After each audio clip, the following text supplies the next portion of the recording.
नमस्कार, news one India में आपका स्वागत है। आपके साथ मैं धर्मराज सिंह। बुलेटिन में सबसे पहले बात हम करेंगे दिल्ली की, जहां पर सुपरटेक बिल्डर के मामले में सुप्रीम कोर्ट में सुनवाई हुई है और इस मामले को लेकर नोएडा प्राधिकरण को सुप्रीम कोर्ट ने जमकर फटकार लगाई है। अथॉरिटी को अपने अधिकारियों को बचाने पर सुप्रीम कोर्ट ने कहा कि सिर्फ चेहरा नहीं बल्कि उनके मुंह, नाक, आंख सभी जगह से भ्रष्टाचार टपक रहा है। फ्लैट खरीदारों की खामियां बताने पर कोर्ट ने फैसला सुरक्षित रखा है। प्राधिकरण के वकील ने कोर्ट में अधिकारियों का बचाव किया था और बचाव करते हुए बिल्डर की खामियों की जगह पर खरीदार जो वहां के फ्लैट खरीदार हैं उनकी खामियां बताने की कोशिश की, जिस पर सुप्रीम कोर्ट की तरफ से यह तल्ख टिप्पणी की गई है और फटकार लगाई गई है। सुपरटेक के नोएडा एक्सप्रेस स्थित एमराल्ड कोर्ट प्रोजेक्ट का यह मामला है, जिसमें मामला सुप्रीम कोर्ट में है। सुप्रीम कोर्ट इस मामले को सुन रहा था और जैसे ही प्राधिकरण के वकील ने यहां पर जैसे इस मामले को लेकर जो खरीदार हैं उनकी कमी बताने की कोशिश की गई, तो इस मामले को लेकर सुप्रीम कोर्ट ने यह तल्ख टिप्पणी की है। क्या कुछ कहा है वो आपको हम सुनवाते हैं। चलिए ग्राफिक्स के जरिए आपको हम दिखाते हैं कि इस मामले पर कोर्ट ने क्या कहा है। उनमें नियमों की अनदेखी ने कि दो टावर हैं उनको गिराने का यह मामला था। उन्होंने खरीदारों की नीयत पर सवाल उठाए थे। इस पे जब 2009 में टावरों का निर्माण कार्य शुरू किया गया था, उस वक्त का यह मामला था, तो उन्होंने 3 साल बाद कोर्ट का दरवाजा क्यों नहीं खटखटाया। 2012 के बाद यह मामला कोर्ट में गया। हाईकोर्ट ने जिन 2 टावरों को गिराने का आदेश दिया है उनको बनाने में नियमों की अनदेखी नहीं की गई, ये वकीलों ने कोर्ट में कहा था। उन्होंने खरीदारों की नीयत पर सवाल खड़े किए थे। चलिए ग्राफिक्स के जरिए आपको बताते हैं सुपरटेक के बयान पर सुप्रीम कोर्ट ने क्या क्या। सुपरटेक के बयान पर कोर्ट ने कहा कि आपको बिल्कुल बीच की बात करनी चाहिए। ऐसा नहीं लगना चाहिए कि आप खरीदारों के खिलाफ हैं, ऐसा लग रहा है कि आप खुद बिल्डर हैं। अथॉरिटी के लोगों को सुप्रीम कोर्ट ने कहा है आप बिल्डर की भाषा बोल रहे हैं, आप खरीदारों की बात नहीं कर रहे। ऐसा लग रहा है कि आप फ्लैट खरीदारों से लड़ाई लड़ रहे हैं। अथॉरिटी को तटस्थ रुख अपनाना चाहिए, बीच का रुख अपनाना चाहिए। उनको ऐसा नहीं लगना चाहिए कि आप बिल्डर खुद हैं और बिल्डर के तौर पर आपको बात नहीं करनी चाहिए। आप बिल्डर की भाषा में बात कर रहे हैं, यह सुपरटेक के बयान पर सुप्रीम कोर्ट ने कहा है।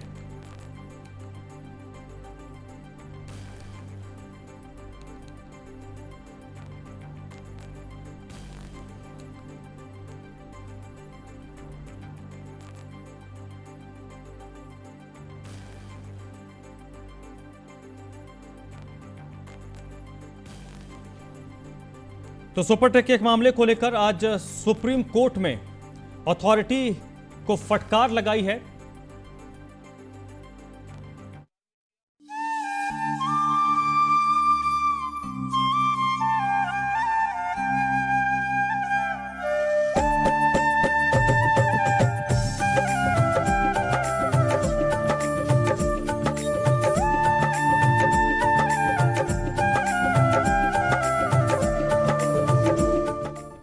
राम जन्मभूमि शिलान्यास के 1 साल पूरा होने पर मुख्यमंत्री योगी आदित्यनाथ ने आज रामलला के दर्शन किए।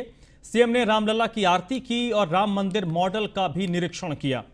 और यह तस्वीर आप देखिए, जिस वक्त उत्तर प्रदेश के मुख्यमंत्री योगी आदित्यनाथ रामलला के दर्शन करने के लिए गए थे, उस वक्त यह तस्वीर है। और मुख्यमंत्री के आज का जो कार्यक्रम था उससे तकरीबन 45 मिनट पहले ही मुख्यमंत्री रामलला के दर्शन करने के लिए पहुंचे थे।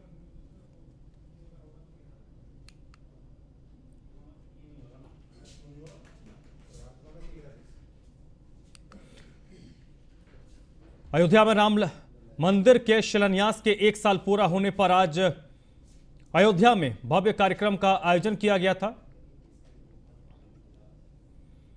और रामलला के मुख्यमंत्री योगी आदित्यनाथ ने दर्शन किए। उसके बाद वहां पर एक कार्यक्रम रखा गया था, इसमें अन्न महोत्सव के जरिए पूरे उत्तर प्रदेश में 80 लाख लोगों को मुफ्त राशन वितरित किया गया। प्रधानमंत्री नरेंद्र मोदी इस कार्यक्रम में वर्चुअली शामिल हुए थे। और ये जो तस्वीर आप देख रहे हैं, ये 1 साल पहले की तस्वीर है, जब प्रधानमंत्री नरेंद्र मोदी आज ही के दिन 2020 में अयोध्या पहुंचे थे और अयोध्या में उन्होंने राम जन्म भूमि पर राम मंदिर का भूमि पूजन किया था। उस दौरान उन्होंने हनुमानगढ़ी के दर्शन किए थे और रामलला के भी दर्शन किए थे। उसकी तस्वीर है, ये 1 साल पुरानी तस्वीर है, 5 अगस्त 2020 की।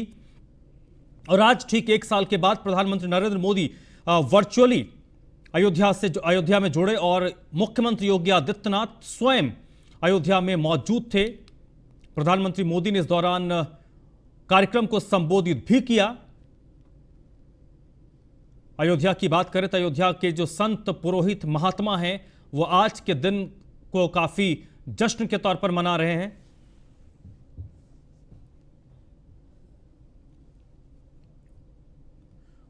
वहीं अयोध्या से अन्न महोत्सव की शुरुआत भी हुई, जिसमें कार्यक्रम में प्रधानमंत्री मोदी और मुख्यमंत्री योगी आदित्यनाथ मौजूद थे। प्रधानमंत्री नरेंद्र मोदी इस कार्यक्रम में वर्चुअली शामिल हुए। प्रधानमंत्री मोदी ने मुख्यमंत्री योगी की इस दौरान जमकर तारीफ की।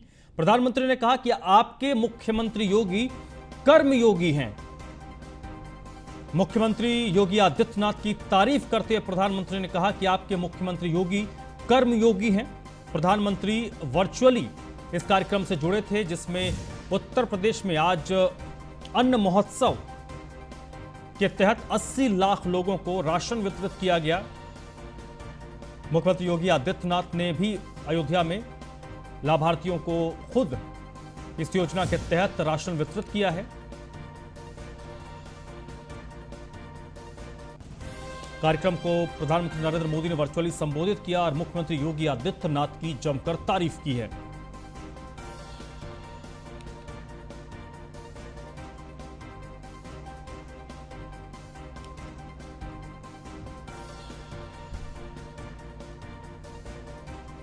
तो आज का दिन अयोध्या और उत्तर प्रदेश के लिए बड़ा दिन है। आज उत्तर प्रदेश में अगर हम देखें तो तमाम जो सियासी पार्टियां हैं वो अपने अपने कार्यक्रम को अंजाम दे रही है। बीएसपी जहां पर ब्राह्मण सम्मेलन कर रही है, समाजवादी पार्टी जनेश्वर मिश्र के जन्मदिन के मौके पर पूरे उत्तर प्रदेश में साइकिल यात्रा कर रही है। वहीं भारतीय जनता पार्टी राम जन्मभूमि शिलान्यास के 1 साल पूरा होने पर कार्यक्रम कर रही है, जिसकी शुरुआत खुद मुख्यमंत्री योगी आदित्यनाथ ने अयोध्या से की। वहीं अखिलेश यादव ने आज भारतीय जनता पार्टी पर बड़ा हमला बोला है। अखिलेश यादव ने बीजेपी पर हमला बोलते हुए कहा कि बीजेपी मैनिफेस्टो नहीं मनीफेस्टो बनाती है। बीजेपी पर हमला बोलते हुए अखिलेश यादव ने कहा कि बीजेपी नाकामी में नंबर 1 है। कोरोना प्रबंधन में सरकार पूरी तरीके से फेल रही। एक के बाद एक अखिलेश यादव ने उत्तर प्रदेश की योगी आदित्यनाथ सरकार पर हमला बोलते हुए ढेर सारे आरोप लगाए हैं और यह प्रण लिया है कि आने वाले वक्त में समाजवादी पार्टी की साइकिल उत्तर प्रदेश के घर घर तक जाएगी। सरकार देश जानना चाहता है कि आखिरकार क्या किसानों की आय बढ़ी, क्योंकि कहा गया था कि 2022 तक किसानों की आय दोगुनी हो जाएगी। सरकार पर आरोप लगाते हुए कहा सरकार के हर मुद्दे पर नाकाम रही है, जरूरतमंदों को सरकार मदद नहीं कर पाई।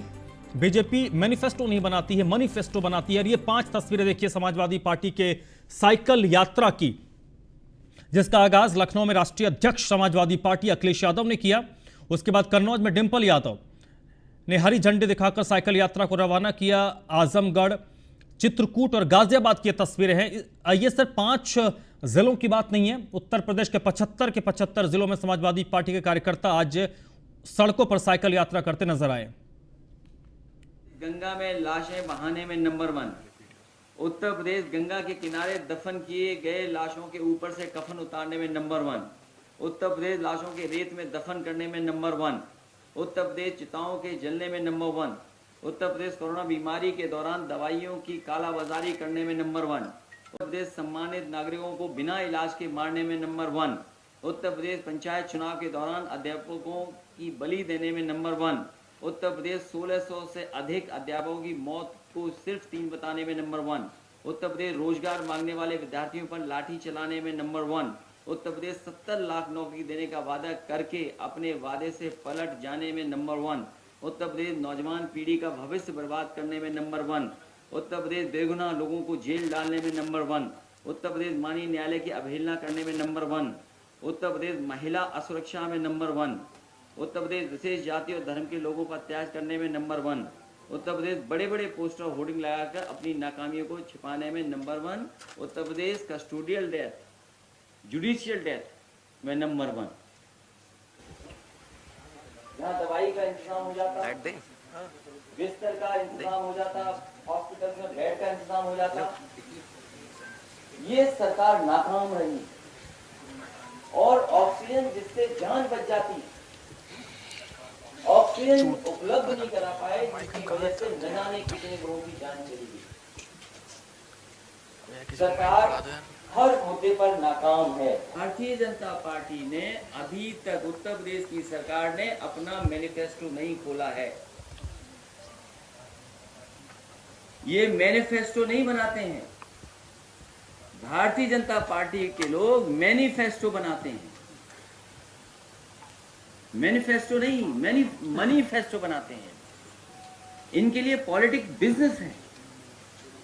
और जैसे जैसे चुनाव करीब आ रहा है तो सोचिए, पिछड़ों पर, दलितों पर, मुसलमान भाइयों पर प्यार दिखा रहे हैं। वह जनेश्वर मिश्र की जयंती पर मायावती ने समाजवादी पार्टी पर हमला बोला है और कहा है कि अब सपा को जनेश्वर मिश्र और उनके समाज की याद आई है।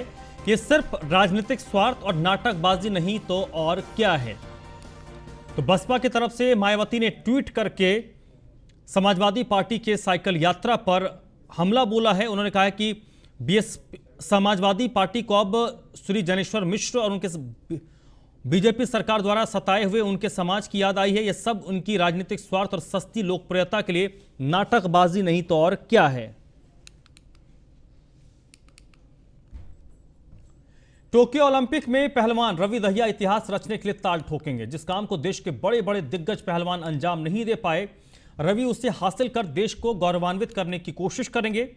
रवि दहिया ने 57 किलोग्राम वेट कैटेगरी के सेमीफाइनल में कजाकिस्तान के नूरिस्लाम सनाइवे को पटखनी देकर सिल्वर मेडल पक्का कर लिया है। अब उनकी नजर गोल्ड पर होगी, जहां उनका मुकाबला 2 बार के विश्व चैंपियन रूस के पहलवान जावुर यूगोवे से होगा। मुकाबला रवि के लिए आसान नहीं होगा क्योंकि यूगोवे 2 बार के वर्ल्ड चैंपियन हैं। ऐसे में रवि को बड़ी सावधानी के साथ ये मुकाबला खेलना होगा। उम्मीद है जी, जैसे उसने बाउट खेल ली है, पहले भी खेल ली है और गांव ने देखी है, पूरे गांव ने, देश ने देखा है उसकी जितनी बाउट हुई है सब ने देखी है। तो पूरी उम्मीद है, पूरा गांव, पूरा देश उम्मीद लगाए बैठा है कि भाई उसका मेडल गोल्ड ही आएगा, क्योंकि उसने बोला भी है, वादा भी किया, मैं चाचा मैं गोल्ड लेके आऊँगा। और पूरा देश उसकी ओर देख रहा है कि भाई गोल्ड मेडल लेके आएगा। सारे त्यौहार आज इकट्ठे हो गए और गोल्ड आए पीछे से सारे इकट्ठे, होली, दिवाली, तीज सब इकट्ठा हो गया। जश्न की पूरी तैयारी है, दादा शंभू नचाई तो गोल्ड आओगा। गोल्ड 100% पक्का है। ये माँ भारती का शेर है, 130 करोड़ देशवासियों का शेर है ये, उनकी दुआएं साथ हैं। 100% गोल्ड आएगा। और मिट्टी से पहलवानी शुरू करी थी, मिट्टी से ही सोना निकलता है और सोना 100% आएगा। इतिहास रचेंगे हम। मेरा गांव, मेरे गांव के वासी, अब हम बहुत जोश में हैं। आज राष्ट्रीय पर्व है हमारे गांव में, हमारे गांव में क्या पूरे देश में ही है, क्योंकि पूरे देश की निगाहें हैं इस गोल्ड मेडल के ऊपर। पूरा विश्वास है जी, रवि का गोल्ड मेडल आएगा जी, और सभी के मेडल आएंगे जी। पूरे भरोसा है जी, पूरे गांव ने और पूरे देशवासियों ने और उनके गुरु कोचन है, सभी को पूरा भरोसा जी, गोल्ड मेडल आएगा। हमें भी पूरा भरोसा।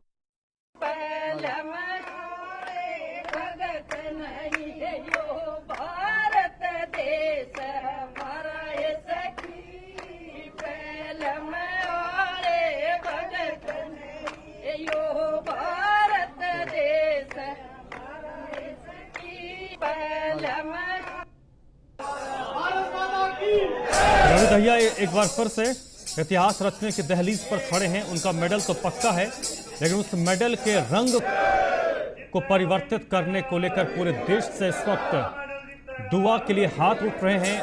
उनके लिए दुआ की जा रही है कि रवि दहिया टोक्यो में 57 किलोग्राम भार में भारत को इस ओलंपिक में पहला गोल्ड दिलवाएं।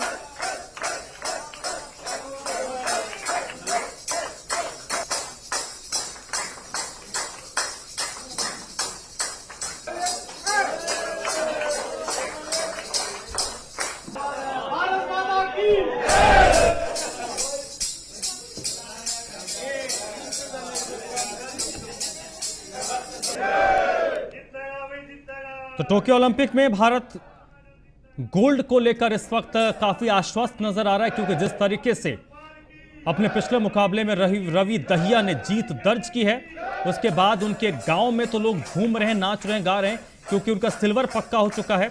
सिल्वर के रंग को बदलकर गोल्ड करने के लिए उनको एक और बाउट जीतनी है, एक और मैच जीतना है। उसके बाद भारत के खाते में टोक्यो ओलंपिक का पहला गोल्ड भी आ जाएगा। ये बड़ी उम्मीद इस वक्त देश भर के लोग कर रहे हैं। दुआ को लेकर लोग लगातार दुआ में हाथ खड़े कर रहे हैं और ये उम्मीद कर रहे हैं कि रवि दहिया भारत को अपने फन के, अपने जोहर को दिखाते हुए एक बार फिर से भारत को एक और पदक तो उन्होंने दिलवा दिया है, लेकिन उस पदक का रंग सोने का होगा। और ये तस्वीर जो आप देखिए, ये खुशी की है, जश्न की है, क्योंकि जिस गांव के बारे में आज तक लोग अनभिज्ञ थे, अब पूरा देश उस गांव को एक खिलाड़ी के नाम से जान रहा है। लखनऊ में कर खाते से 16 लाख से ज्यादा की रकम उड़ाई गई। बताया जा रहा है कि फर्जी यूपीआई आईडी बनाकर इस रकम को उड़ाया गया। पीड़ित इरशाद रिजवी के अकाउंट से 3 महीने के अंदर 16,61,000 से ज्यादा पैसे निकाले गए, जिसके बाद पीड़ित ने पुलिस में शिकायत की। अकाउंट से अप्रैल से लेकर जुलाई के बीच कई बार ट्रांजैक्शन हुआ है। मामला बैंक ऑफ बड़ौदा का है। पीड़ित ने बैंक मैनेजर पर मदद न करने और फर्जी ट्रांजैक्शन में मिली भगत का आरोप लगाया है।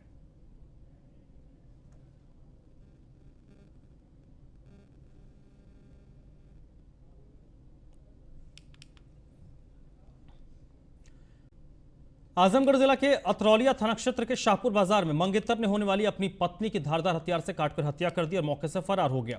मृतक युवती अपने मंगेतर के कहने पर उससे मिलने गई थी, जहां मंगेतर ने धारदार हथियार से युवती के गले पर वार किया। इसके बाद आसपास मौजूद लोगों ने अस्पताल पहुंचाया, जहां रास्ते में उसकी मौत हो गई है। आपको बता दें कि दोनों की 4 महीने पहले पूरे रीति रिवाज के साथ सगाई हुई थी। आज शाम को खुशबू, जिसकी उम्र लगभग 20 वर्ष है, वो खुर्सीपुर थाना अतरौलिया की रहने वाली है। ये अपने मंगेतर के साथ शाहपुर मिलने गई थी और इसकी सगी भाभी इसके साथ थी। इसका मंगेतर गोलू जब इससे बात कर रहा था तो कुछ आपस में वाद विवाद हुआ और उसके द्वारा इसके गले पर संभवतः ब्लेड से वार किया गया, जैसे बता रहे हैं, और एक्सेसिव ब्लीडिंग के कारण अस्पताल ले जाते समय इसकी मौत हो गई। इस संबंध में आवश्यक कार्रवाई की जा रही है और मुकदमा पंजीकृत कर कार्रवाई की जा रही है। गोलू मौके से फरार हो गया है, उसकी तलाश के लिए टीमें रवाना की। बागपत जिले के सिंघावाली अहीर थाना क्षेत्र में मिठाई की दुकान में लूटपाट और मारपीट करने वाले युवकों को पुलिस ने गिरफ्तार किया है। लूटपाट की सूचना पर पहुंचे सिपाही ने ग्रामीणों की मदद से 3 युवकों को पकड़ा है। लुटेरों को पकड़ने का वीडियो सीसीटीवी में कैद हो गया है।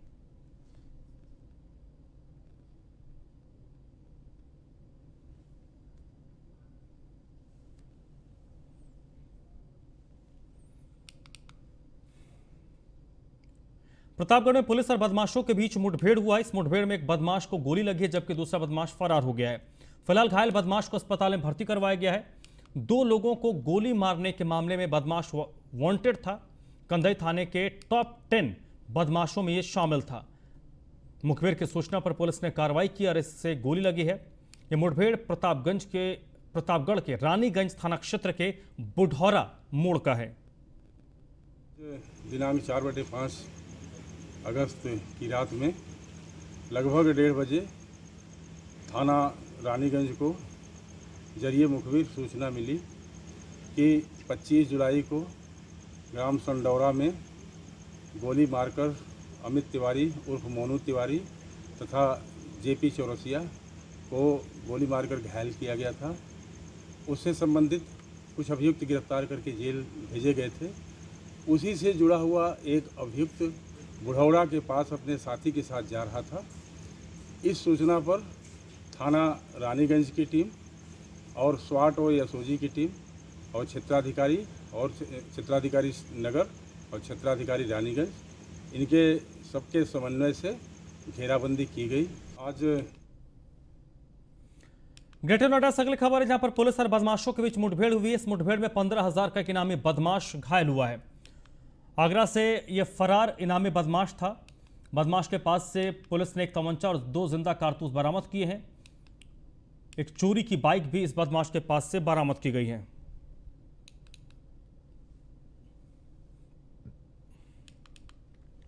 बुलंदशहर के श्याना कोतवाली क्षेत्र के एक आरा मशीन के मालिक से रिश्वत लेते हुए सिपाही का वीडियो वायरल हुआ है। वीडियो वायरल होने पर एसएसपी ने सिपाही अमित कौशिक को सस्पेंड कर दिया है। सिपाही अमित कौशिक श्याना कोतवाली में तैनात है।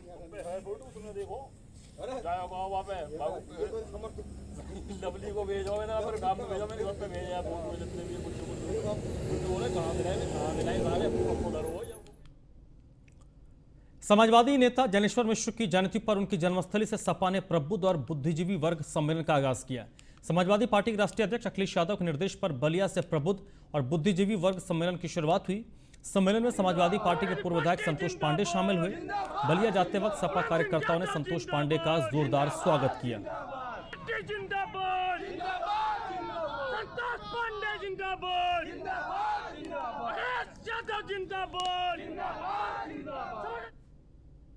इस बुलेटिन में फिलहाल इतना ही।